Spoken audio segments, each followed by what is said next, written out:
2 p.m. This is the January 7th, 2019 Administrative Services Committee hearing. I'm Commissioner Jim Kavanaugh, joined here today by Commissioner P.J. Morgan, Commissioner Claire Duda, County Treasurer John Ewing, various staff and department heads. As you can see from the agenda, we've got 4 or 5 things. Thank you. Who else does? I don't know who else doesn't have it. Pass those down, maybe.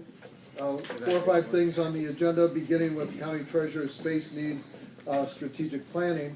I want to thank County Treasurer John Ewing for joining us here today and presenting his forward-looking ideas on the space needs of his office and strategic planning for the future, which he'll be in charge of, having just been reelected by a record-setting mandate in the November election. He will be leading this effort forward for the next 4 years. So, Mr. Ewing. Yes, Commissioner Kavanaugh, thank you for having us here today. What I'd like to do is just share, first of all, that we have in the Treasurer's Office had a great relationship with Public Properties, with Jerry Leahy and Jeff McGill and their staff as we looked at our needs for the last 12 years. John, if I could just pause for 1 second there. I am remiss, and the clerk would have my head if I didn't mention that this is a public meeting being recorded, there's public record, and a transcript will be available. A copy of the Open Meetings Act is posted here, as well as information, there it is, on a defibrillator, heart defibrillator. So with that out of the way, I'm sorry, but please continue. And so we've been working to put together a comprehensive plan since my first year in office.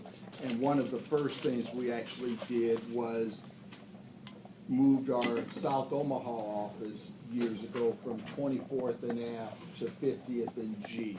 And you can see that up there on the screen. We actually moved from 24th and F to 50th and G and reduced our square footage from over 9,500 square feet at that time to 6,400 square feet. And Judd, correct me if I'm wrong, but these documents are available here in hard copy. If anyone would like them, they are here for your pleasure along with the agenda.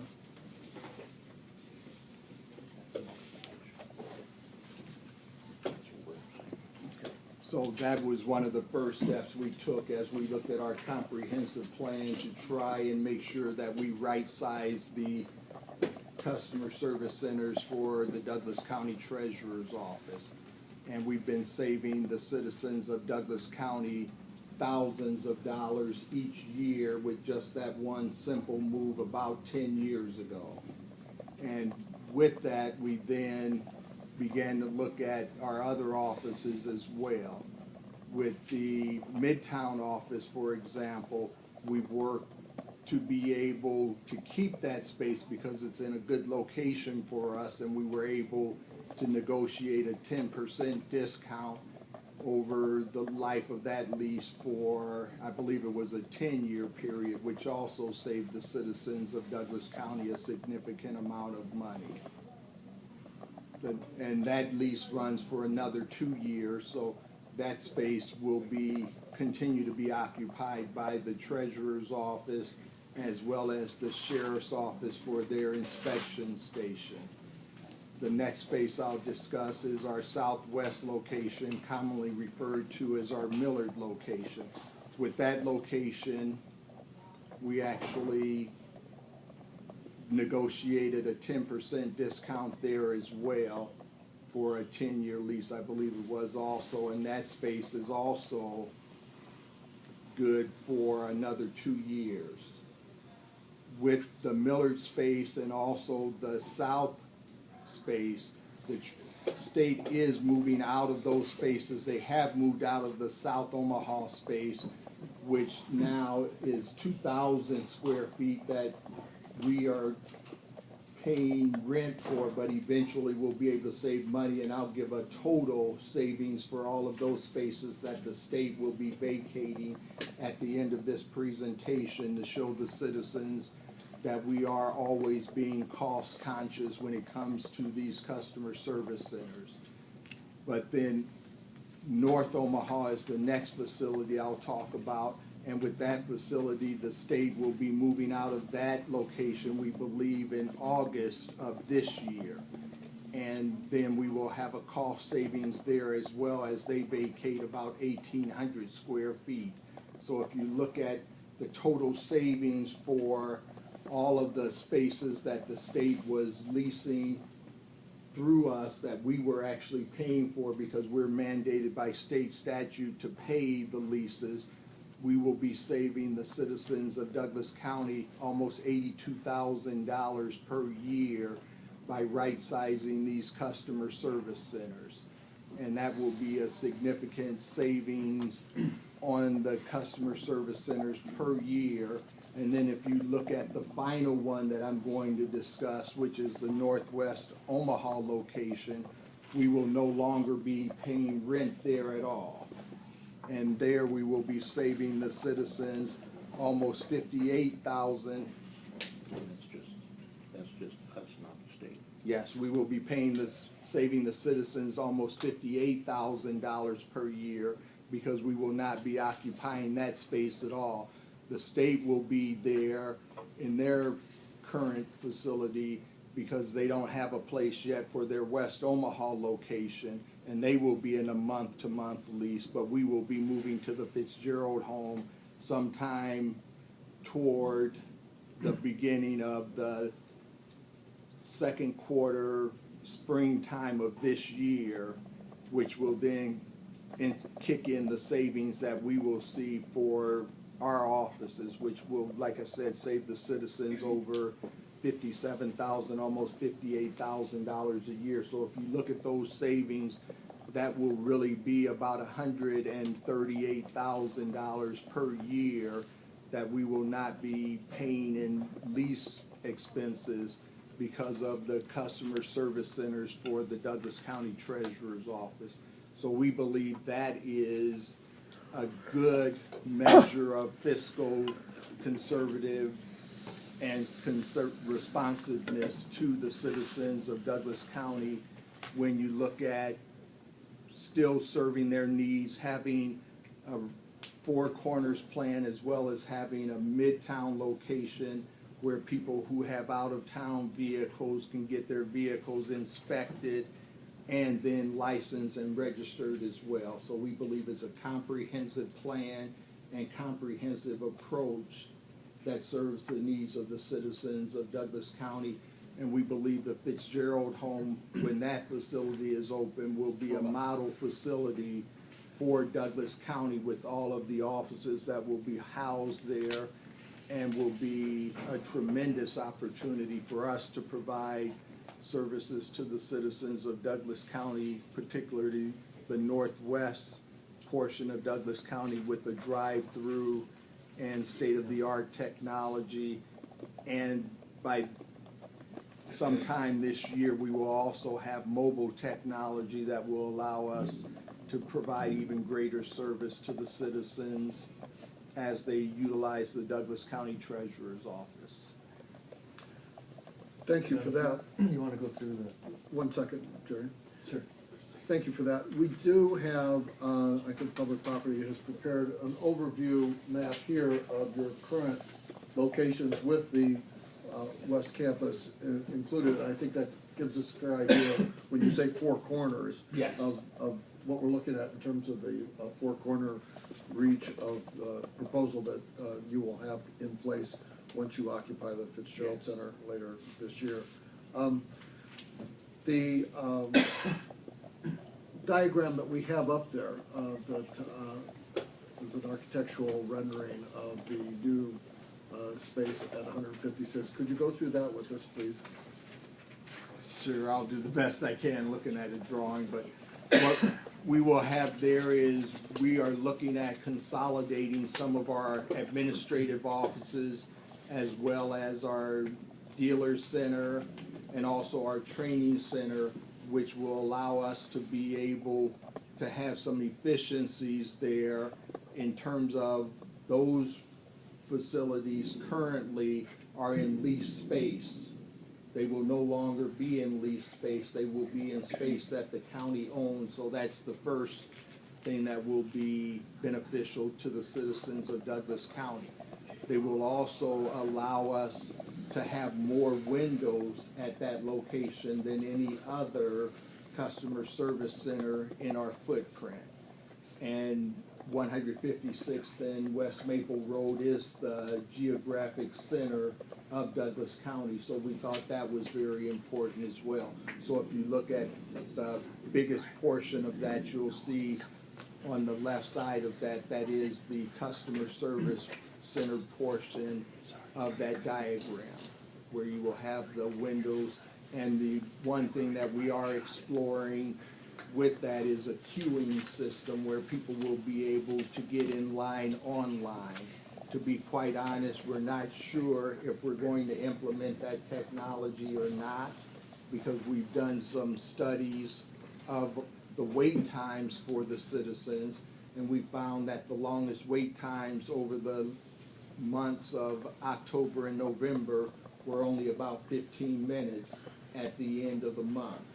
So we don't know if investing in technology is appropriate when people are only waiting 15 minutes, which is about an hour less than they were waiting when I took office, or an hour less than the time they were waiting when I first took office. The handout that we have here indicates that you currently, it appears, occupy about 22,000 square feet, and that if you eliminate the 5,200 square feet that you currently occupy under a lease at 2910 North 108th Street, and relocate those operations to 156 in Maple, that you generally come in at about the same square footage, within a couple thousand square feet. But what you're indicating is that the savings from that move are substantial to the taxpayers. Absolutely. And the bulk of that is, we're doing a couple things. The state is no longer going to be our responsibility.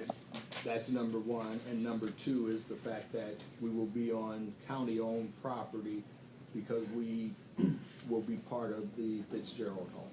That's great. So beyond that, and I think we have a fair idea now of where you are and where you're going in the short term. Is there anything else in terms of this strategic plan that you would like to share with us today? One of the things we're looking at as well is consolidating our space in this building, where we will be able to actually bring our accounting department into the space that used to be our downtown customer service center. And then that will also reduce the expense to the county taxpayer in terms of the lease space that our office has. We don't know how soon we'll be able to do that. That will depend on all of the remodeling that's being done in the courthouse and how much they'll need to utilize that space for other offices as they relocate them during remodeling. But once all of that is done, we'll consolidate and bring those people closer to our current administrative offices, and that will actually save us at least a couple thousand square feet as well in terms of lease space. We look forward to hearing more specifics on that as the year progresses. I would now ask if any of my colleagues would have any questions. Commissioner Morgan? No, I just thank John and his staff team, who set up board meetings every week. Have done a really good job of trying to serve the customers that you serve. appreciate that work. Commissioner Duda. Thank you. Yeah, I too am impressed with the plan and everything. It all looks good. My only question is when the state vacates some of these spaces, but we've got a couple of years left on the lease, it's going to be a while before we can actually see the savings. Right. One of the things we are in discussion with Jerry about is what can be done with that. Is that an opportunity for other county offices to move in? Is that an opportunity to look at renegotiating? But that is his department. I offer suggestions. I never tell anybody else how to do their job. Okay. So we have had those discussions, and that would be up to him to look at it. But we make him aware of when the state gives us a deadline on when they're moving. Thank you. I want to mention one other thing. Oftentimes, and ConAgra being one of the companies and some others locally, when they have a lease that's running and it's a year and 18 months out or 2 years out, and I think, Tim, you and I have talked about that some, it's really helpful sometimes if you know you're going to be there. I mean, we know what business we're in and plan to be in it. We're not some retail tanning salon or something that we're not sure in 2 years if we want that location. If you negotiate early and start to talk to the owner about that, because you don't know for sure you're going to stay, and what can they do, they often offer a pretty good incentive to sign early your extension to exercise that option and get a nice reduction in rent for doing that, or sometimes a payment of some money, so you can make some tenant improvements. And, you know, I think you could do that, but you have to be sure, hey, that's where we want to be, and we do plan to be there, and you kind of keep that to yourself. You don't want to go into the owner and say, hey, we plan to be here, wonder what you'll do for us. No, we're not sure we're going to be here, but tell us what kind of an incentive you might give us if we sign an extension. Jerry, you and I have talked about that and even done some of that at some other kinds of locations we have. Well, and we've actually done that at 3 of our locations, working with Jerry over the years. Yeah, that's great, and keep doing that when you know. And Jerry, I think what you gave him credit is a good thing. Even though he hasn't been here that long, he seems to be. It's starting to catch on. I'm trying to learn. It's taken a long time. I don't want to say how long, but it's been some months. Or is it decades? I can't remember. John, thanks. Thank you, Thank you.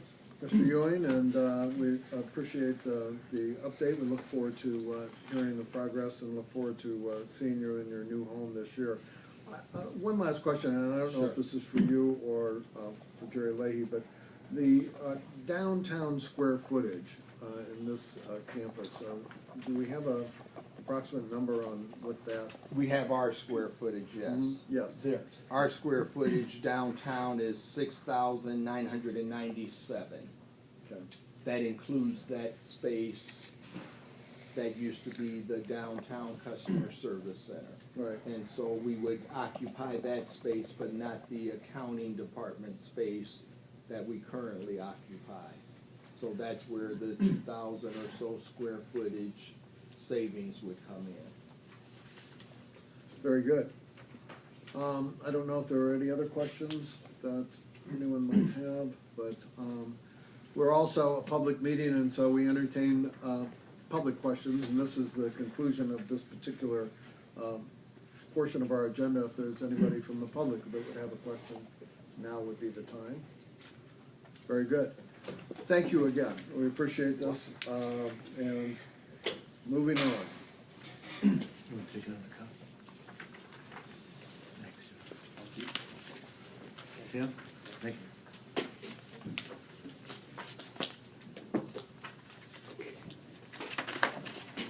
We have a Justice Center update, and this is probably a number of folks would be in position to shed light on this question. I know that we have officers of the Private Corporations Board here with us. Commissioner Morgan and others. We have the Director of Public Policy with us and our Chief Administrator. So maybe Mr. Leahy could lead us off with the current status from his point of view in terms of public property. Well, in case y'all missed it, we bought some more property. January 2nd at the MED board meeting, they accepted the county's offer to purchase the administration building, 2 other buildings and the ground for $6 million. As it's been discussed all along, it's a direct connection from the courthouse south to MED. Logical choice. Fortunately, it came back our way, and we feel very pleased that we can move forward on that. With that, that kind of takes me out of the process because I'm in the acquisition process. And I know that there's been some votes and discussions on a justice center and a detention center, so I'll leave that to someone else if they want to speak on it, but you know, we're gonna move swiftly if we can, especially with construction. Get into that spring season and get started, and hopefully there'll be a courthouse annex going upward, and if so desired, a youth detention center built on the same block. So, Could I just say one thing I want to be sure I add? And that is that we will put in writing a covenant that that building is going to be there yes, for the next 50 years, and that's an important part of, I think, a lot of us supporting moving ahead with that. You know, unless it was an act of God and the building was destroyed. We may do some things inside the building, but as far as that exterior and that facility, to me, I mean, I just think it's really a win-win, and I think that building looks like a courthouse if you go into smaller towns or wherever, counties.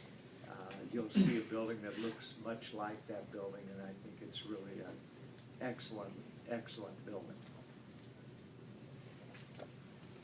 Well, that's good. I was wondering if we had a timeline for, you know, closing date with MUD on acquisition of this. we do. On or about April 15th. Couple of reasons for that. One being financing of the bonds. Having the cash available to make the purchase. That's part one, I guess. The other thing is, if I can move over to the OHA site for a moment. Jim, you asked me about this a while back. And right now, OHA is in the process of getting bids to renovate the old library. So I won't even have a good handle on their move until they're remodeled. So that's part of this whole package. So I had said to the county board a few weeks back that I do have some ideas if we need to utilize that space. Along with that, the building commission is doing a study on both the courthouse and the civic center, and I'm going to try to throw in OHA. Because if somebody's leaving here, they may go across the street, they may go to the courthouse, or something else could happen to the property that hasn't happened yet. So it's kind of a moving target, but I think the important thing is for any kind of future planning is we, between us and the building commission, we occupy a couple of blocks, pertinent area, 2 full blocks, square blocks. So that's important for the next Paul Cohen or the next Jerry. They won't have to do this again. Land will be purchased. Whatever happens, happens.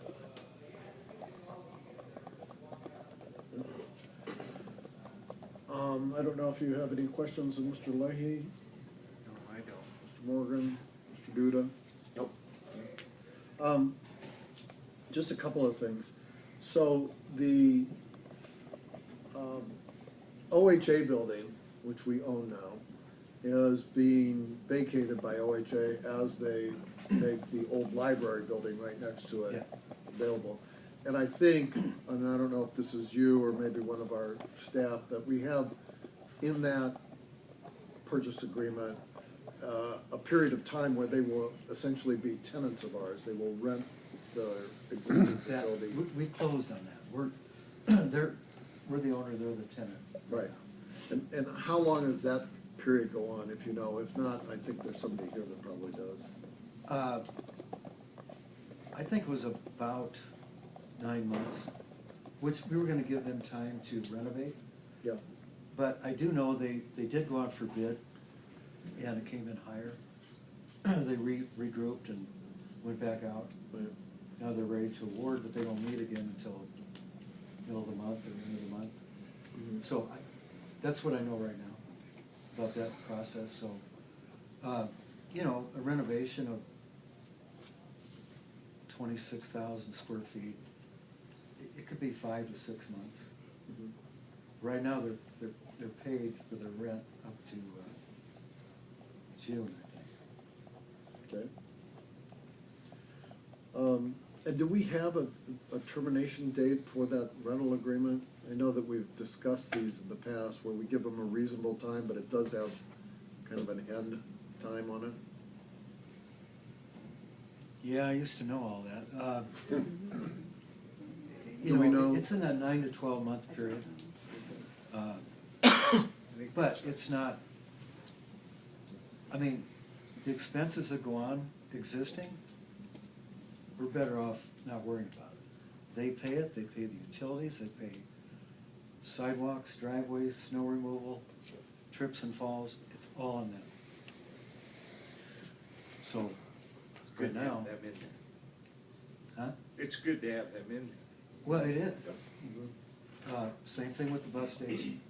Anything that happens down there, it's on them. Right. We have some good attorneys that really do a great job when we work on these contracts. They're looking out for these folks and all of Douglas County. So we have a term of rental with them while they get their new home ready. And then if that bumps up against the stated term, if I'm hearing this right, let me know if I'm not correctly. Then it goes to like a month to month from there on out if there's some additional time on the back Yeah, end of it. I think so. I don't remember if we put in a penalty, but, Maybe Mr. Bloomingdale or Ms. Carlson. I don't think we put a penalty in. No. I'm I don't- assuming it's It's month to month to month, month. but I'd have to. I'm sorry? I said I'm assuming it's month to month and That's without right. any penalty, but I can't swear to that. But we have a block of time before it converts to a month to month, is that right? I Yeah. would have to take a look at it. I can't I say. think that's correct. I think that's good. Okay, on this particular item, and we're really combining number 2 and number 3 here, but on this particular phase of this item, is there any other questions from any of the commissioners? Any of the public have any questions on this? Yes, sir. Oh, I'm sorry. I was just gonna make one quick comment regarding the space study on part of the building commission. We haven't started it yet, and nor do we intend to anytime soon. This is for after the move, this is to figure out who needs how much space after the move. So this is just something we're planning on doing down the road, haven't begun it yet. Okay, well, what would be, what would start that? What's the commencement event that we're waiting for? I don't know that we're waiting, I mean, I don't know of any commencement event, I just know that we, are planning on doing it for after the move, not before the move. After who moves? After the, annex is built, Right, after the juvenile court vacates the building. yes, after the courthouse annex is built. Okay. So, until or unless this entire construction project is complete, no space study will be conducted by the building commission. Is that correct? Boy, you make it so I'm afraid to ever say anything, Jim, because you twist things. I'm The asking whole a simple the- question. the- Is that right or not? If it's not, say it's not. I do not know the date we will be commencing. I don't know the date we'll be moving into the courthouse annex. All I know is we're planning on doing a space study to figure out who needs how much space after the annex is open. We will hopefully have it done, I would think, about the time the annex opens, so we know who has how much space. It's intended to be coordinated with that project. Right. And, you know, the question is predicated on the fact that it might be, in some people's opinion, better to have a space study before a building is built and a move is made. Well, I know people have said, let's do the space study right now to figure out who goes. Well, that's the cart before the horse. The space study is for after the people move to figure out who needs how much space in what's left. Okay. We're gonna have a lot of space vacated within county attorney, public defender space. That's the purpose of the space study, is to figure out what becomes of all that space, And I think, Larry, you're talking about this building. largely. Yeah, the whole Right, complex. that's important. Yes, Yeah, yes. so somebody's not thinking, no, you're thinking of the other one. Well, it'll be the courthouse and the civic center. You need to know what space is available before you do the space study. I mean, Yep. we Yeah. we can make assumptions that the public defender and county attorney will move juvenile courts, but until it's done, you really don't know what space you have available to work with. Once we know that, then they'll start determining what's best pieces move where. And the clerk of the district court and probation are both big question marks Right. and all that too. Right. And that would be when the design of the new facility is finalized, not when construction is completed. When the buildings are designed, you know what space is available, not when construction's completed. That could be 18 months, 2 years down the road. If you have a plan of the building that is going to be built, you have a square footage footprint, correct? So at that point, you should be able to say, there are so many square feet for the public defender, so many square feet for the county attorney. Not after the entire project is constructed. Okay, And it would seem that that might make some sense in terms of the space study, but that's entirely up to the building commission to conduct. I guess my next question would be, this is a new footprint, different than every design that we've seen publicly. I don't think that there's been a design that sits on the MUD block. And I guess I'd ask, is it back to the drawing board on the design for the facility on the MUD block? They had some design work done when we looked at this almost 9 months ago thereabouts, when there was some discussion about moving toward the MUD side. And I think they're looking at that again, as far as, That's the first public presentation we gave, was the one that I was involved with when we got up there and talked about the MUD site and had those Right. PowerPoint and all of that. yeah, so I think they're trying to look at that now, especially with the use of the approximately 50,000 feet that already exists there, that they would be renovating and find the need for the corner property. So, is there a design outline or anything available now for public review on this footprint? I don't know that there's anything, Patrick, you might help me with that, not finalized, I mean, there's No. some of what was done before, and I mean, part of the deal is now you have the entire footprint. Before we were talked about, 3/4 of the block, now we have the entire block. And then of course you have to decide what you're gonna put there. I mean, we can all pretty much agree there's gonna be a courthouse there, an annex. Then you have to decide where you're gonna put the detention center there, but if that decision is a no, then that could affect how the layout's gonna work and So, I mean, I still think there are some things that need to be decided before you can talk about any kind of, really set in stone drawings.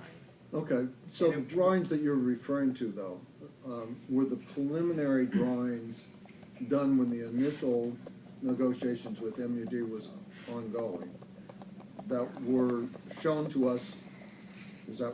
Well, yeah, I just remembered that I gave a PowerPoint, back, well, gosh, I don't know when that was. May or June. Yeah, May or June, at the county board meeting with, kind of the, it was just like a computer generated design of what a building could look like on that footprint, but I don't know about any kind of like detailed Right. drawings. So, and if I recall, the one that you're talking about was predicated on exterior renderings of a projected facility, not what we've seen since then relative to, kind of footprints of an actual facility relative to All the space. square footage and stuff like that. Yeah. If you have that, was that November 1? This is one of half a dozen. Is there that we data? have. It's got a couple of renderings, one of them by HDR, one of them by this committee, that, just so that, but there are subsequent and much more detailed floor plans that HDR developed for the old footprint Right. that were not available in this initial discussion that we're talking about. There was never anything Well, like yeah, that 'cause developed. the footprint over on the west side wasn't even thought of back then. Right. So everything that was done was with the MUD site, but I don't know how detailed that was at the time. Right. The floor plans is what I'm saying, Right. that we went over in public meetings Sure. in some detail with Mr. Carpenter and other Yeah. representatives, who I thought would be here today. I know that he was in our office this afternoon, and I thought he'd join us. Was detailed floor plans of a building for the OHA 408 and 420 footprint. Those were the ones, the last that we saw developed for that particular footprint. Nothing like that was ever shown to us for the MUD property. It was a schematic, Right. basically Right. renderings, as you indicated, of exteriors, but nothing like a floor plan Right. or square footage, Right. right? So what, I guess my question would be is, what do we have to do with this new footprint in terms of transferring that design to this campus? It's a different, it's a different geographical campus. It's not just pick it up, move it over, and drop it down. There's different things there, not least of which is the MUD headquarters. Right, but you already have an existing approximately 50,000 square foot building that you're gonna be using, and we need to look at the use. In my own personal opinion, which is personal, I think you start to possibly reduce the tower Yeah. by a floor, 2 floors, you don't know exactly at this point. And, there'll be more discussion about it, and all of the meetings are open, whether it's a 501c3 or whatever, for those kinds of discussions. Talk about that. Okay. So is there, and you're an officer of that private corporation, a calendar going forward where things like this will be shown publicly? I don't know that there's a calendar yet of that. Jerry or Patrick may be able to correct me. I don't. But I don't see that there's a calendar, No. and there's just gonna continue to be those discussions openly, publicly. Okay. And I think we'll have more discussions, certainly at our board meeting. Good. I presume that, design work is going on. I haven't seen any, I don't know if you've seen any No, for the I have new not. footprint, or Claire, if you've seen any for the new footprint, but,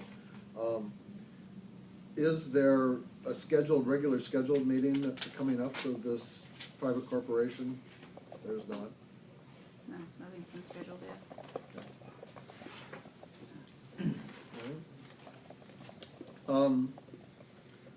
relative to The the, gentleman that wanted to oh, ask a sorry, question. there was a question, I'm sorry. Thank Go you, ahead. Commissioners.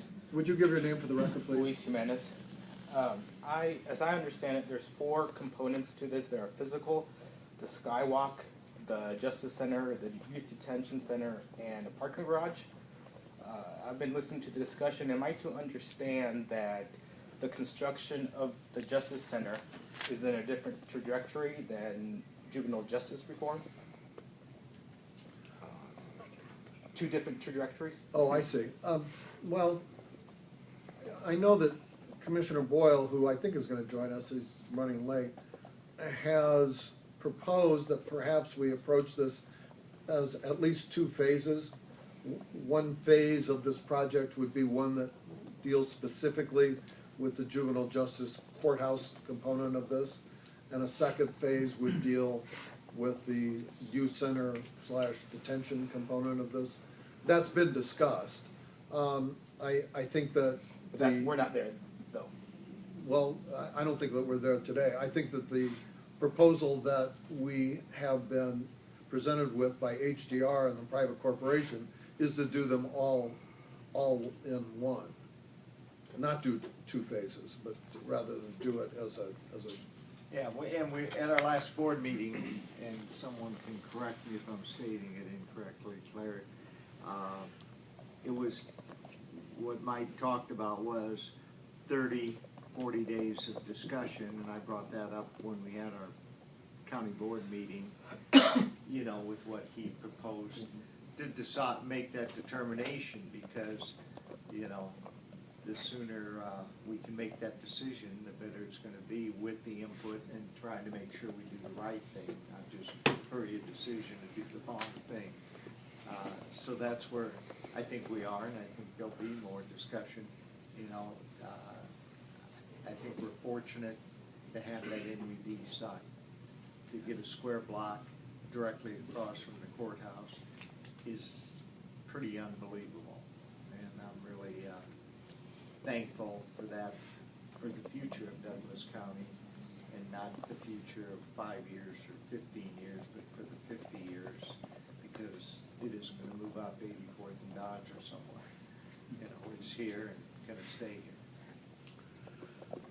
and you raise a good point, because what Commissioner Morgan is pointing out is we have substantial agreement on what we're doing, both in the acquisition of the MUD property, which was the overwhelming majority of the board was in favor of that, and I think a unanimous board consensus on building the courthouse annex for the juvenile justice center.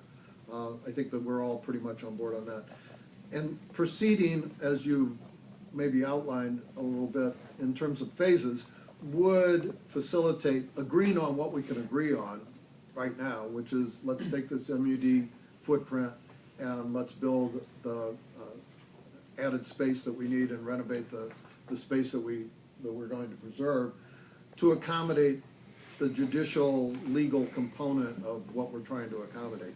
And then consider the other component, the youth center, detention center question separately and perhaps later. I would favor that. I think that makes some sense, and it would allow us to do this in a measured fashion that would probably end up with substantial savings for the taxpayers of Douglas County, and would allow us to make forward progress on what we've been able to do so far in terms of acquiring the MUD.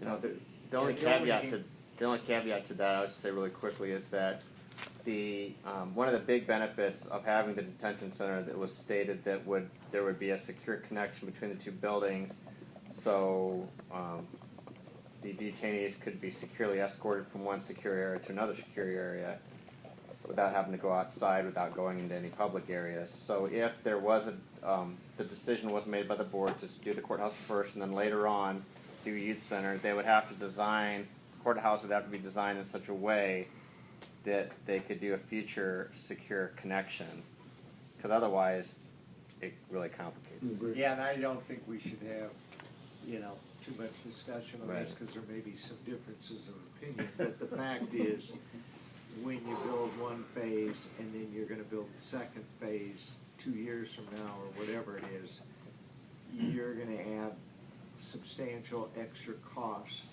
to doing it, you know. I just wanted to If you're make that building your clear home and because it you're wasn't thinking stated at the you're board gonna meeting. add garages later. Well, I think this is a good, unless we have another question, yes. Your Paul name for the Bellinger, record. Commissioner.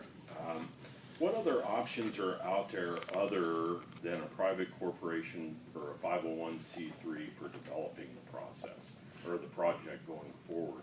Are there bonds or how does that work? Well, you raise a good point. Historically, we've never done it with a private corporation before.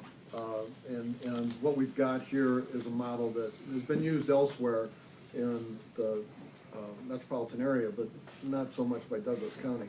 So what we have done in the past is a model that we're currently engaged in using with our public safety bond, and we'll talk about that in a minute, which is essentially supervised by our public property division department and then subcontracted out from there, but overseen by Douglas County employees. This is a departure from that, and, you know, I disagreed with that, but there are reasons to have both sides of this. Sure. No, I see that. Yeah, that's good. I don't think, Good. you know, the Can I get a vehicle clarification? is to raise some Right. contributions and monies from the public sector. Sure. And that's how it's been used in Lincoln and some other places along the way, but, and the good thing is that discussion of the 501c3 now, those meetings are gonna be for sure open, public Great, meetings. thank you, Commissioner. Can I get a? Yes, real quick, because we have to move on. Juvenile offenders are being securely transported today, correct? From 42nd Street downtown. Yes, and we've done studies on that, and it but they shows that a don't- handful are transported each day. The number can range from 0 to half a dozen on And it is, average. it is secure Yes, they are. transportation? And, Well- and, you know, that's a policy consideration. We've looked around the country for best practices elsewhere. And in terms of securing them by handcuffing them, that's not the policy everywhere in the country. It's a policy of the Douglas County Sheriff's Office here. And, you know, it could be argued that maybe we should revisit that policy. The alternative proposal to the one proposed by the private corporation allows for court facilities at our youth center on 42nd Street, which would obviate much of the need for transporting in a secure fashion youth from one facility to the other. They'd be in the same facility. The same as the proposal that the private corporation wants to build downtown would be essentially in adjacent things. So both of them contain elements that would obviate that, but the sheriff's department, as sheriff's departments do elsewhere in our nation, could say, we don't have to secure these kids with handcuffs. And, you know, that's their consideration, and that's the sheriff's call.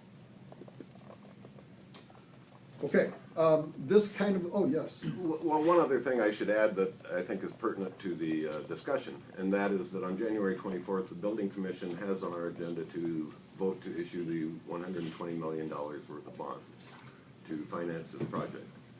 If that passes at the Building Commission on the 24th, then it comes back to the city and the county to what I call co-sign it, but essentially ratify it.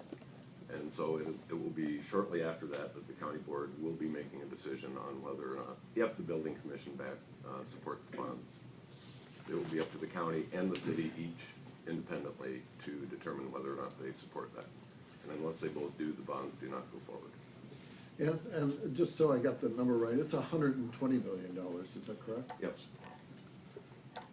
And the only thing I was gonna add, and I told Commissioner Kavanaugh that I had another appointment and would have to leave at 10:03 before it started. But, the other thing to keep in mind about those bonds is, we know that 6 months from now, there's a likelihood that you're gonna see an increase in interest rates. And I've been around a long time, almost as long as you do. But, you know, I can remember when I got the loan on the house I still live in 38 years ago. and it was 12%. I thought I should have been wearing a bandana when I left Dewey Crouch at Omaha Savings and Loan at 87 in cash, because most people are paying 16%. Our parents never saw rates that we saw in recent. And just so you know, and it's a matter of record, I now have a loan on the same house that Annie and I built, and my interest rate is 3.125%. So, you know, these rates aren't forever. And trust me on that, we're already seeing a little change. And this brings up a good point. I asked our finance director, Joe Lorenz, to prepare for us a couple of scenarios. And Joe, I don't know if we've got copies for everybody here, but hopefully the commissioners at least, which shows the proposed $120 million bond offering if it's done using the AA Building Commission's bonding authority or using the AAA lower bond rating interest rate of Douglas County.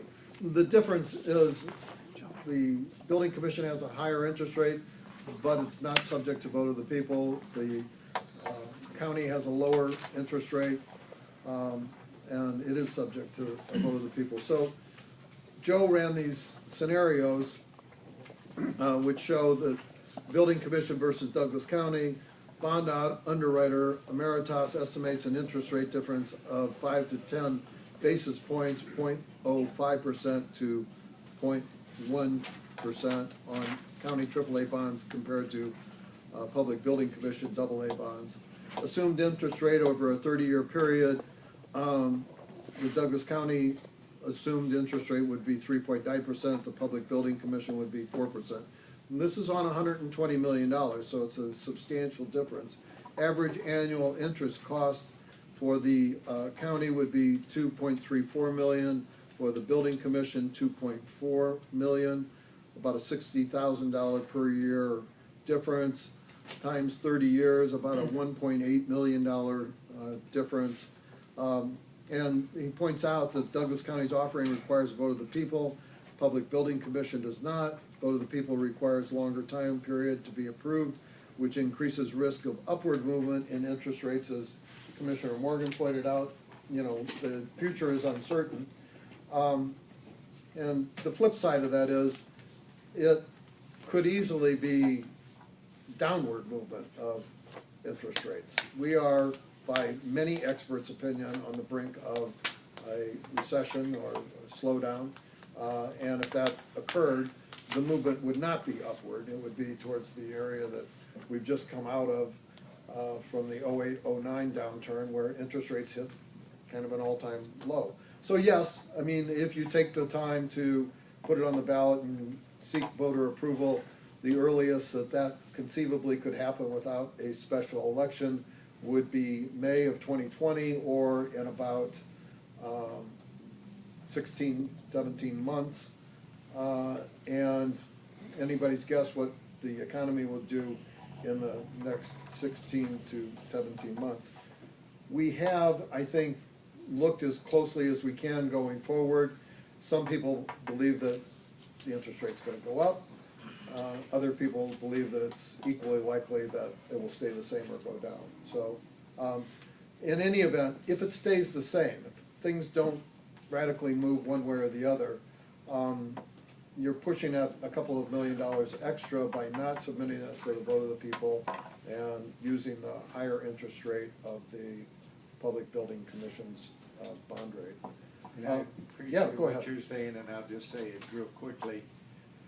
Instead of talking about basis points or those kinds of things, which I'm sure all of you understand and I may not, but the fact is, if I told you today I'm gonna loan you money at 4%, or you can wait a while, because if you have this vote and wait 6 months or a little longer than that, and I think it'd take more than 6 months, a vote of the people and so on, you might get it for 3.9, and you know what building costs are doing, you'd probably say, you know what, I'm gonna take that 4% instead of the 3.9 and get moving, because we hear the Federal Reserve and the president talking about wanting to fire the Federal Reserve person because he wants to raise interest rates next year. 3 or 4 times. So, and Commissioner Kavanaugh is correct in saying none of us know. I think he's correct about a recession in the next 18 months. But when I've seen some of the slowdowns in the 90s, and I was around in the 70s managing apartments at 121st and Pacific, 112th and Q, 108th and Maple, and I'm talking about apartment units, and 112th and Maple on the north side, where there were more than 100 units in each of those complexes, and if anyone questions it, they can call me. I had the Center Bank and everyone else asking us to manage those because they were being foreclosed. And I bought one of them that was in foreclosure. That was Boardwalk off of 120th and Pacific, just to the south on the west side of the street, about 60 units, because it was small enough that I was able to get a loan and do it. But that's what took place, and interest rates were higher, and you didn't see them going down to the level that we've seen. And I don't think you'll ever see people getting 3.12 in the next 50 years again. What I got, it wasn't a special favorite. A lot of people were getting those rates. And Okay. I know that Commissioner Morgan has to go, and we're And running I up. I tried Just to, one quick comment, please. yes, please. My name's Carol Zajac, and I've been to a few of these meetings. You were making the comment about the interest rates. I'm making the comment that the vote of the people is what is important to me and many of the people here. We want to have the opportunity to not just weigh in on this private corporation, but we want to be able to have a vote. And I respect what you're Thank you. saying, and let me ask you a question, Sure. if you don't mind. No, go Commissioner ahead. Kavanaugh. We know that we need to build that tower. I think the board is pretty, The juvenile detention center is what I'm no, talking the about. tower, No, I'm not talking about that. that's about 90 We would million still have to dollars. do a bond issue even if it was just a tower, and it would still be. Okay, one at a time here. Wait a minute. I think Commissioner Morgan has the floor, okay? Just for a moment. But if we go to the vote of the people, it's gonna take 6 months, get a special election, whatever. Okay, now, and you're gonna spend some money to have a special election. But the fact is, if the people oppose it and vote it down, to build the tower for the county attorney, probation, let's forget the youth center, that part of it. Let's just say we're doing just the one part, and they vote it down. We're gonna have the county attorney in 5 different offices, some that flood, and some other things that Claire knows. We're mandated for courtrooms, and we should have further discussion, and I'm glad to do that with you, Okay. at some point. But where would we be then? What would we do? If it's voted down? It depends on what you're voting on this special election, because seriously, many people got involved in this because they didn't wanna see the juvenile detention center changed and brought downtown. It's gonna change everything for commerce downtown.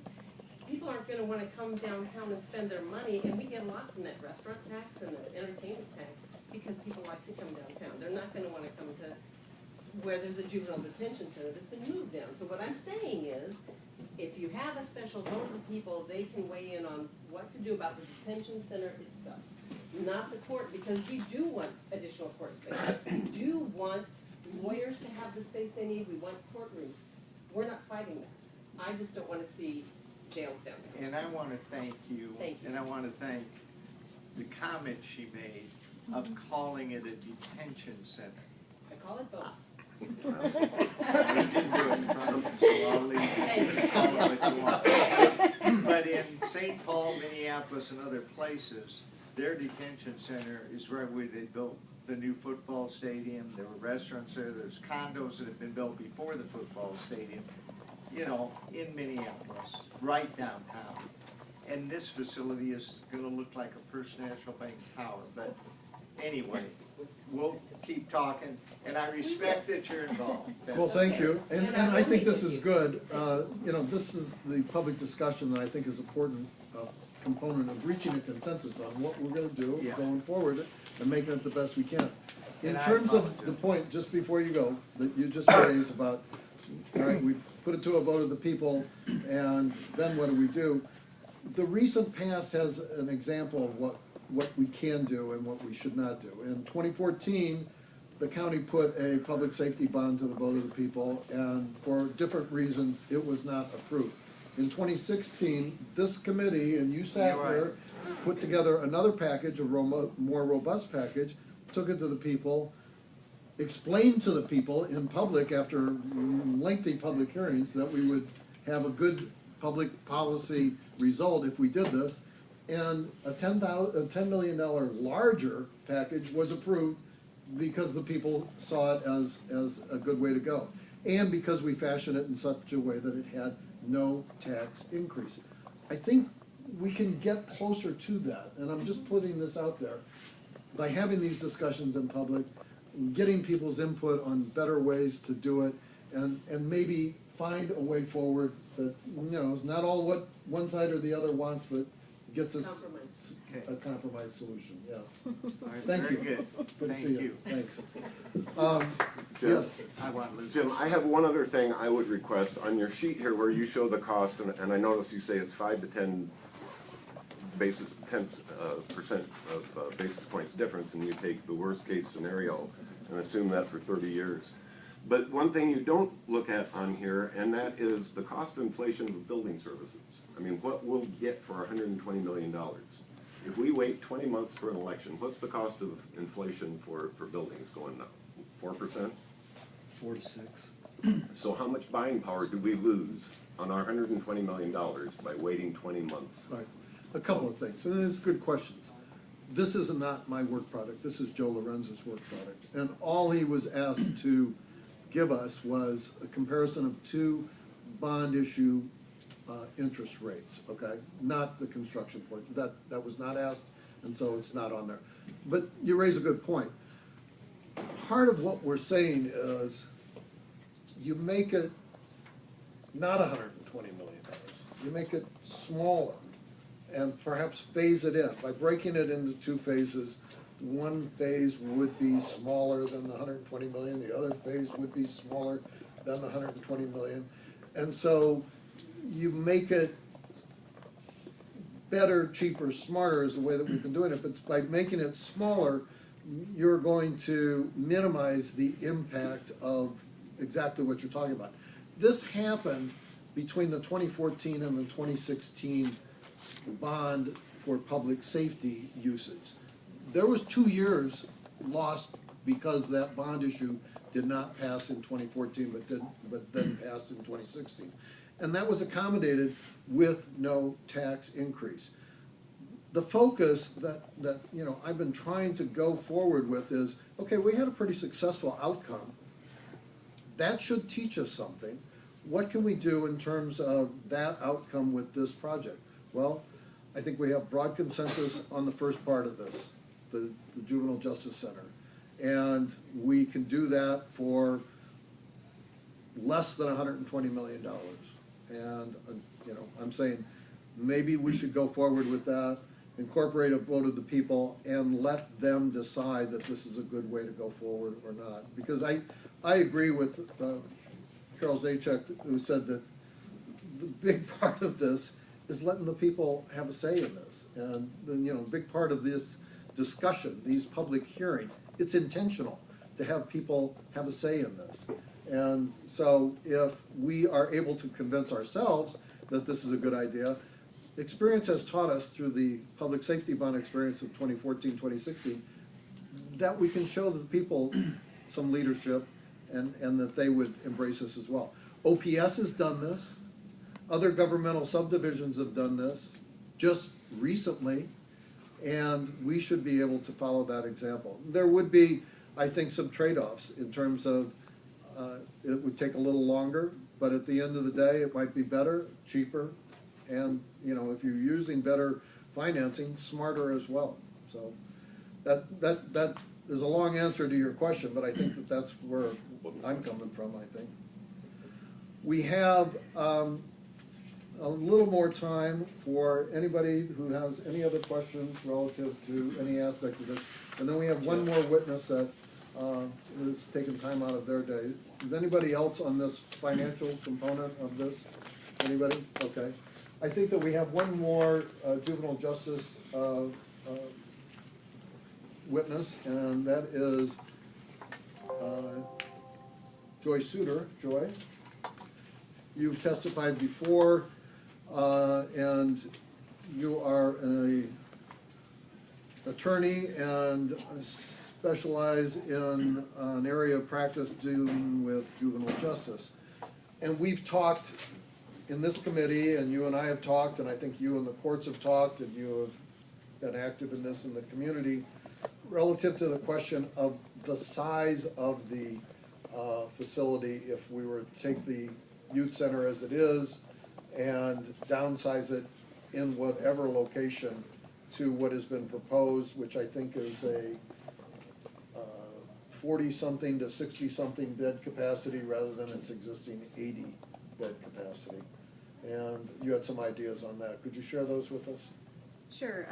In particular, Commissioner Kavanaugh asked me to talk about different practices that are scheduled to happen in the next 12 months or so, and the effects that those can have, as well as some other ideas practice-wise that can affect the average daily population of the detention center.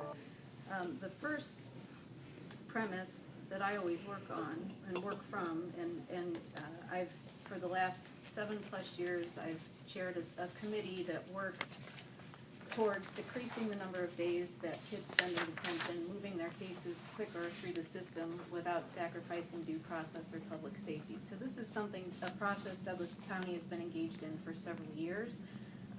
Progress is never done.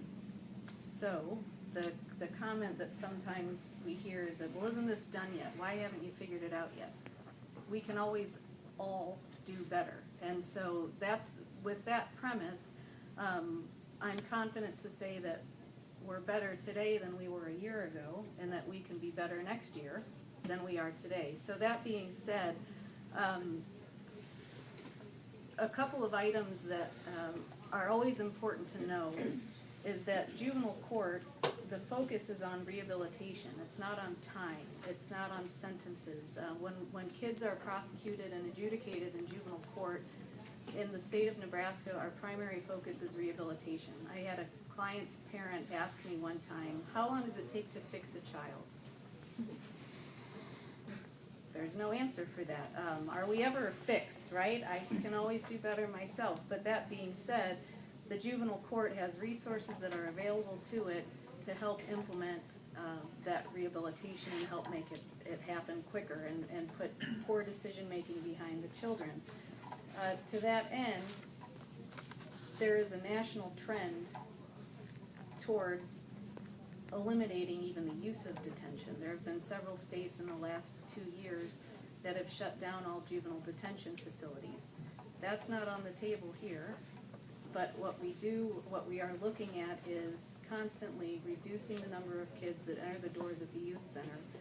3 things that I can tell you about that will be happening within the next 6 months, 7 months, is that one, in March, there will be a new juvenile reception center that's opened up at the Child Savings Institute. The intention is that all children who are arrested on misdemeanor charges will not be taken to the Douglas County Youth Center for a screening from the probation office, but will instead be screened by a probation officer at CSI. That's a big deal. If you think about, if the child isn't even at the youth center, the likelihood of crossing over into the youth center ideally and hopefully will be decreased. The second issue that we have, or that's going to happen in April, is this juvenile probation is going to be implementing a new process of graduated sanctions. In July of 2018, the legislature passed a law that allowed for probation to roll out a new way to handle violations of probation. It has taken 18 months or so for probation to determine that, how that process would work. But as of April, they are prepared to begin this new process. If you look at the detained youth at Douglas County, the majority of those kids are detained for violations of probation. They're not new law offenders. They're not new violations. It's violations of probation. And so by implementing the new graduated sanction method, hopefully that will decrease the number of kids that are detained. And then thirdly, what has been talked about is that as of July 1st, there will be new grounds for detention as passed by the legislature last year.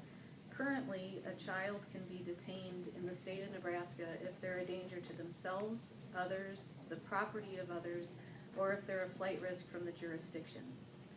As of July 1st, 2019, children can no longer be detained to allow a parent or guardian to avoid their legal responsibility. That doesn't happen so much anymore, but historically, there have been parents who have refused to come and pick their child up from the youth center. And then that child stays detained. So now we have finally in law that they can't do that anymore. We now have a clear statement in law that matches the idea of juvenile court so that children cannot be detained to punish, to treat them, or to rehabilitate.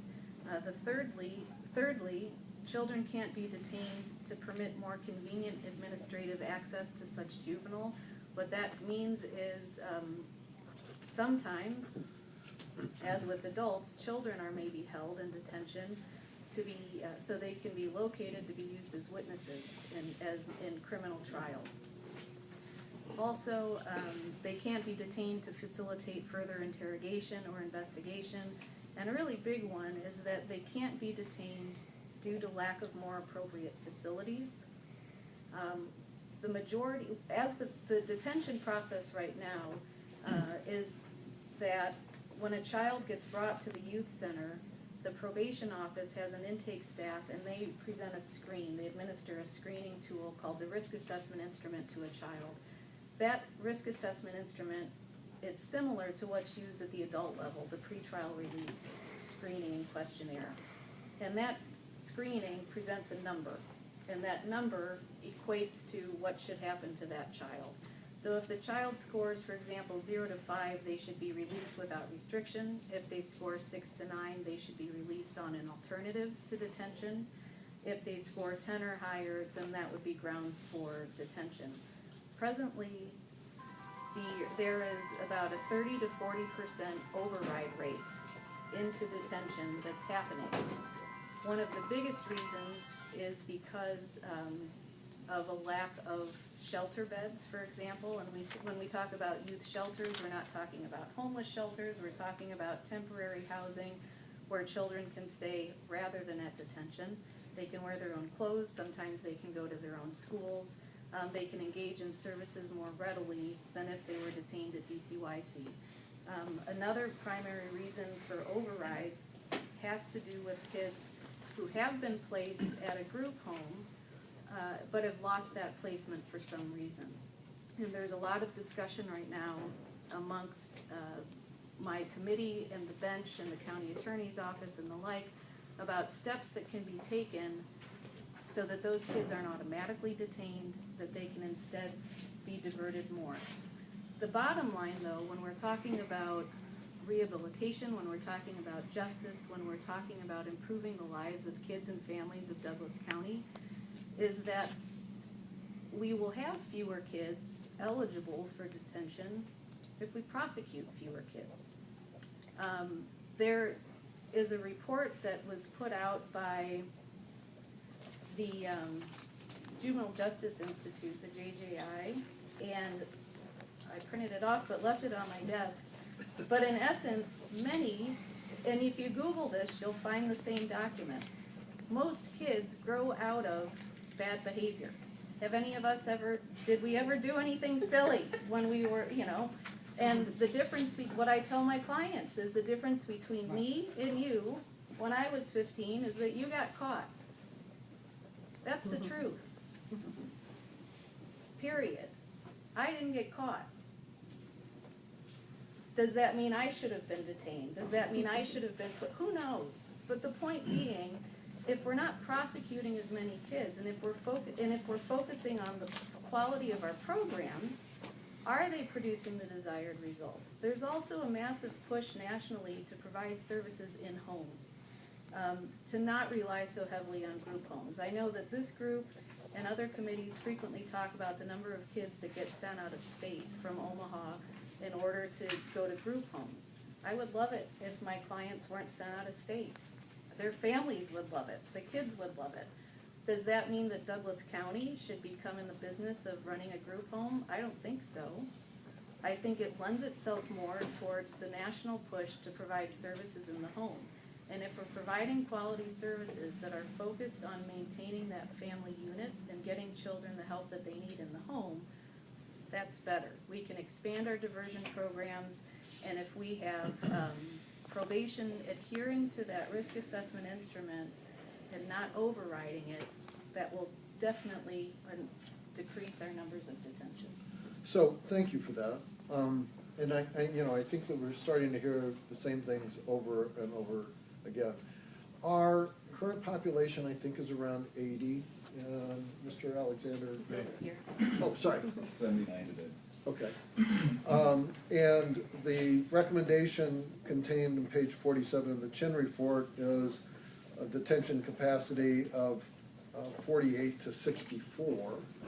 To go from that number to that number, and we've talked about this in terms of how do you fit an 80 size foot in a 48 size shoe or a 64 size shoe, based on the timeline that you outlined here, I know it's difficult to say, oh, Sure. that's gonna happen in January of 2020 or whatever, but is there any way to predict to a reasonable mathematical certainty how we get, based on what you've outlined here, from 77 to 80 to 48 to 64? If I had that power, I would win a Nobel Peace Prize, I'm sure. But what I can tell you is that when LB 1112 was passed at the end of the last legislative session, the probation office here in Douglas County immediately started analyzing the detention population to determine if that was the law today, if we didn't have to wait until July 1st, 2019, if that was the law today, how many kids are we talking about that would need alternative placement, alternative services, alternative resources? So that is being monitored. That's number one. Secondly, and I have access to some data that was presented at last week's Juvenile Detention Alternatives Initiative Collaborative meeting. That's a bi-monthly meeting. It occurs the first Thursday of each month. As an example, in 2018, from January to December, there were 77 kids who scored in that 0 to 5 range on the risk assessment instrument. They should have been released without restriction. Okay, so we're talking about 77 kids. Of that group of 77, 51 were for violations of probation. Ideally, the graduated sanctions process from April will help to eliminate that number and change the practices and divert those kids away from detention. Of that 77 as well, so they scored 0 to 5, 26 of them were detained because they had a warrant. The warrant could be for having missed court, or for an, mostly I think of this, the majority was for having missed a court hearing. I'll give you an example. Back in, I want to say from 2011 on, up until about 4 or 5 years ago, the county attorney's office used to have a practice of calling each high school at the start of the day to see which students were in school that were on a list of kids that had warrants. And if the student was there, then the sheriffs were sent to the school to arrest that child. We would take them to the Douglas County Youth Center. Depending on the time of day, they would be booked. They maybe would spend the night in detention, and then the next day go to a detention hearing. So that child was taken out of school in front of their friends in handcuffs because they had missed a court date. Spent the night only to be released. About 4 years or so ago, after talking about this at meetings, it was finally the police and law enforcement that said, yeah, we don't like that. It's a drain on our resources. And the probation office said, yeah, we don't like that either. It's a drain on our resources. And now there's a new practice where they call up, and if the child's at school, then the probation officer is able to call on the phone to talk to that child, get the warrant canceled, get a new court date, the kid goes back to class. These are practical, real changes that have happened that have dropped our numbers of detention. So if I'm hearing you right, I mean, two big things. If the county attorney would file fewer charges, and/or probation would file fewer violations, that we could rapidly affect a decrease in our population, which is static for the last, I don't know, 4 or 5 years anyhow, at 80. But that would be required to do the changes that we're talking about. What I'm talking about, yeah, those are two specific examples. And if that doesn't happen, then there's no rapid reduction from 80 to 64 or 48. I don't see that happening. The majority of the counties that we have visited, either in Multnomah County in Oregon, went out to Minneapolis, the majority of those jurisdictions have much larger diversion programs. They have a much more solid commitment to keeping kids out of system involvement. And when I say system involvement in this sense, I'm talking about having an actual court case filed against them. Diversion programs, again, because the majority of children age out of those negative behaviors, we have to be constantly looking at, are we doing more harm than good by involving them in the court system? Okay. We have exceeded our hour, and I try to keep these close. I really want to thank you. I would ask if there are any questions first from my colleagues, Commissioner Duda. Okay, from anyone? Yes.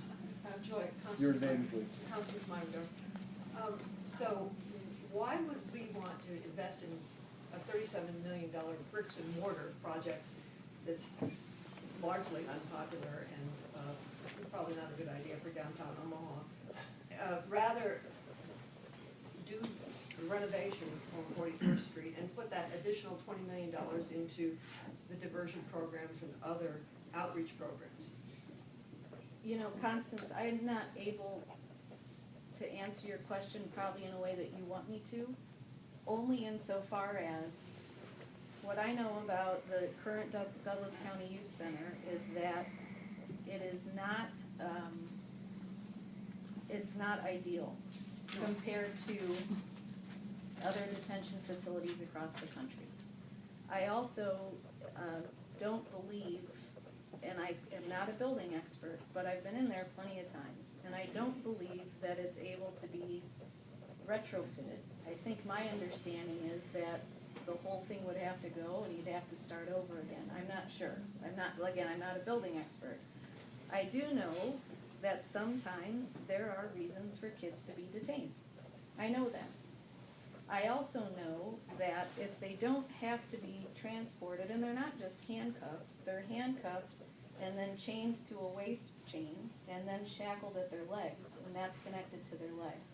If they don't have to be transported and sometimes sit in a holding cell for 5 hours waiting for a court hearing at the courthouse, then to be transferred back, I mean, the county has a precedent of taking court to where the kids are in terms of courtroom 50 at the jail. There was a decision made by the county at some point that it was not cost effective to transport prisoners from the jail to the courthouse. I don't, you know, for whatever reason, there's not interest from a lot of people. I know from some, but there's not an interest in rebuilding or moving the courts down to 42nd Street.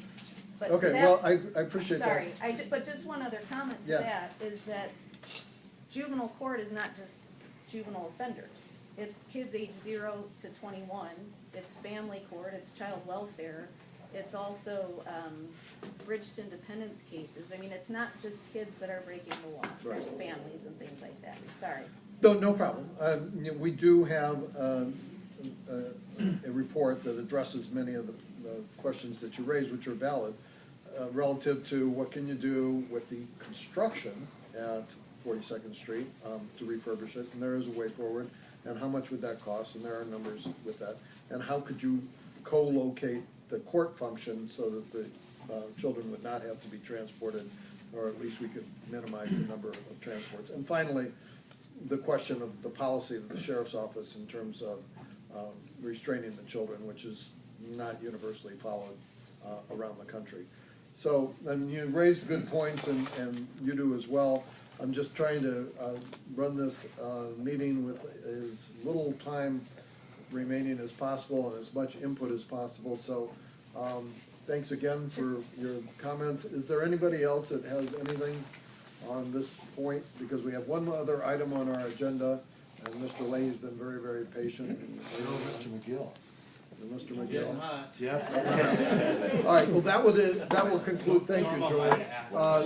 The Juvenile Justice Center? I have, Oh, I do sorry, have a question. yes, ma'am, I'm just a lowly taxpayer, yes. and I Could you give your normally, name for the record? Norma Claire from Bellevue, Nebraska. Thank you. I've been to so many meetings, started out first trying to save a historic building, and now I'm trying to save kids. And I've listened to all this, and my question is, if those policies are gonna happen next year, where's the magic dust that all of these programs suddenly emerge when they've never been there? Evidently, because if we have all these kids, the public needs to see this and how it works. That's a real good question, and part of it is the legislature has acted. And so, as you probably heard Finally. Ms. Suter mention, there are specific statutes that are coming into effect in 2019, which could have the impact. The other thing is, we're hopeful that the county attorney and the probation office will institute some of these changes on their own relative to being a little more selective in charging children and in violating children's probation. That's beyond the control of this board, but that's part of our hope. Well, you talk about parents that won't pick the children up. Where's that magic dust that that parent will now say, oh, there's this new law and I'm gonna do it? Right. And And, there's and no, what qualifies them to be right. taking them back? There's no great confidence, at least on my part, that we are going to be able to affect that big downturn in the population. And that gives rise to my concerns relative to, right size what you're building, because you're gonna be stuck with, your 48-bed shoe, whether you got an 80-bed foot or not. And that's a big concern. And that's part of this discussion. That's why we're having this discussion. Ms. Suter's an expert in this field, and she has pointed some ways forward. These don't necessarily happen overnight or act, as you said, as fairy dust. But Well, and then if you've got that much space out there on 42nd, why not make whatever that little 48-bed thing is, make it state of the art and see how it works. And then you've still got the space if once we made a mistake. And I still say that they can show a lot of success for what they have worked in all these years.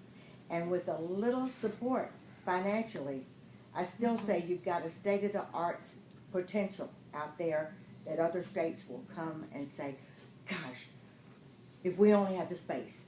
thank you very much. Is there anybody else? Okay. That concludes our juvenile justice component. We have one other update, which we've done for 2 years now, almost. Thanks, Joy. Relative to the success of our public safety bond. And Mr. Leahy and Mr. McGill will give us our regular monthly report on how we're coming along. I can make this short. We're doing well. We'll talk about West Campus. Everything's complete except the construction. It's about 90% complete. As you can see, next month they're supposed to be completed, and we'll have a closeout period for a month and then start occupying. And basically the closeout period is to make sure all the infrastructure is running appropriately, kind of a shakedown of the building, and make sure all the punch listing and documents are included there. So we're on schedule and on budget there. If you did visit the site, and we welcome anyone who want to visit the site, give us a call. They're starting from third floor all the way down to the ground level, and that's the sequence they're finishing up in. Well, this is great, and we're glad to hear it, on time and on budget. This has been our mantra from the beginning, and it looks like at 156 in Maple that's happening. How about at the Douglas County Corrections Center? Say some comment? You wanna talk about this? I'll let you. It's a little All slower, right. a little slower, but understand. We're working around a full building, and And Occupied. inmates. So, the director is here. Would you like to? Sure. So Mike Myers, the Director of Corrections for Douglas County. So we've had two phases of construction financed by the public safety bond. One phase was completed several months ago. That went very smoothly. I wasn't the director at that time, but that went very smoothly. This portion of the project is more complicated, is more in-depth. So there has been some workarounds and some things that we've had to overcome. And I will defer to the experts in the process to elaborate a little bit more on that, but I think we're, all in all, in the grand scheme of things, our obstacles have been minor. No, thanks. Thanks for working with us too. Thank you. We had a few issues to take care of, and corrections did step up and assisted us in a rainfall that occurred the other day. We're about 20% complete there. We're working in Max 1 and 2. There's 10 mods. It's heavily into HVAC and plumbing. It's about $6 million worth versus 4 in typical renovation. So you can imagine going into that facility, never had a fire suppression system. It's 1976. We're tearing out all of the HVAC, all the old piping, and putting that in. So each mod, we're learning how things go together, if you would, and trying to accomplish it the best way we can, working with the corrections team and the contractor. Well, that's good. I know that it's a challenge because you've got a peak population there of around 1,200 at any given time, which is 1,300. Okay, well, and that's hard to work around. That's a house with a lot of people in it, and so I commend you for doing a great job and under difficult circumstances. We're looking at these two projects as coming to completion pretty much in about the next 18 months. The 156 and Maple looks like sometime later this spring would be the first phase completion out there. And then a little longer working around the constraints of the corrections in mid-2020 coming to completion there. But we're on schedule and on budget, and I want to commend Public Property and the affected departments and elected officials who have worked together on this. It's a great success story, and having this voter-approved bond issue going forward on time and on budget, I think, is a great example of how we can make things happen, working together. So, unless there's anything else? no. Any questions from the public? Mr. Streeter, anything on your? Okay. Anxiously awaiting space. We are. That 10% that remains is all at 911. Okay. But Thank you, it's everyone. We coming together. appreciate it. Thanks for coming, and Happy New Year.